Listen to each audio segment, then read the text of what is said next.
எல்லாருக்கும் வணக்கம். இன்னைக்கு வந்து ரொம்ப ரொம்ப பிரபலமான ஒரு இசை கலைஞர் எட்டயபுரம் முத்துலட்சுமி அம்மா. கலைமாமணி கலைமாமணி முத்துலட்சுமி அம்மா கூட இருக்கிறோம்.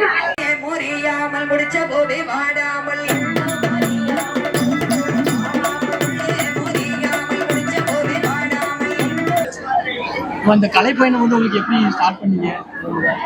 அதாவது நான் கலைப்பயணம் 12 வயதுல ஆரம்பிச்சேன்.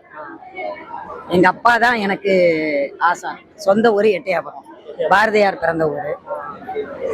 எங்க அப்பா தான் எனக்கு இந்த வில்லிசையெல்லாம் கற்றுக் கொடுத்தது. அதோடு சங்கீதம் கற்றுக் கொடுத்தாங்க. முதல்ல எனக்கு வந்து அரங்கேற்றம் வந்து பனையூர்ல தான் அரங்கேற்றம் பண்ணாங்க, பத்ரகாளி அம்மன் கோயில். 2வது ஐகோர்ட் மகாராஜா, எங்க ஐயா குலதெய்வம் இவர்.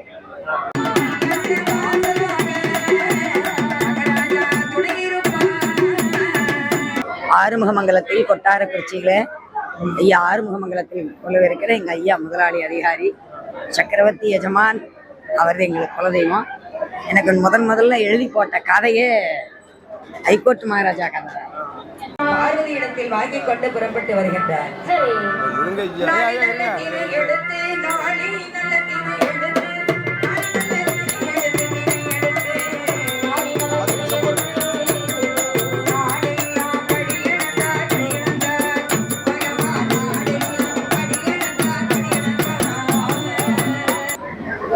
ஆமா, அரங்கேற்றம் அங்க பண்ணிட்டு 2வது இங்கே தான் அரங்கேற்றம் பண்ணேன். அதுல இருந்து எங்களுடைய கலைப்பயணம் தொடர்ந்து கொண்டே இருக்கு. எங்க வீட்டுக்காரரும் கூட வாசிப்பாங்க. அது மாத்திரம் இல்ல, அவங்க வந்து கதை எழுதுவாங்க.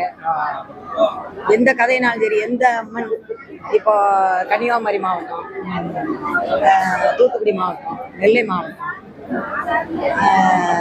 விருதுநகர் மாவட்டம், தென்காசி மாவட்டம், எல்லாம் முக்கியமா வில்லிசைக்குன்னு வந்த மாவட்டம்.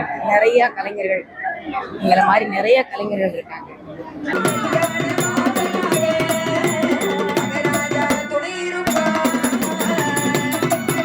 சாமியினுடைய வரலாறு பாட சொல்லுவாங்க, ஏட்டு கதை கொடுப்பாங்க. அதை பார்த்து எங்கள் வீட்டுக்காரர் எழுதி கொடுத்துருவாங்க. நான் மெட்டமைச்சு பாடிடுவேன். என்னோட அவங்களும் இணைஞ்சு பாடுறாங்க. அடுத்து என்னுடைய பையன் வந்து ஒரே பையன்தான், இசைக்கு மகாராஜா. இன்ஜினியர் படிச்சிருக்கான், ட்ரிபிள் இ படிச்சுட்டு வேலை முயற்சி பண்ணோம், கிடைக்கும், மகாராஜா வாங்கி தருவாங்க. அதோடு இந்த கலைப்பயணத்தில் ஆமாம் தபேலா எல்லாமே. ஆமாம், தபேலா வாசிப்பான், கதை பேசுவான். நல்ல ஒரு கலைஞான உடைய பிள்ளை.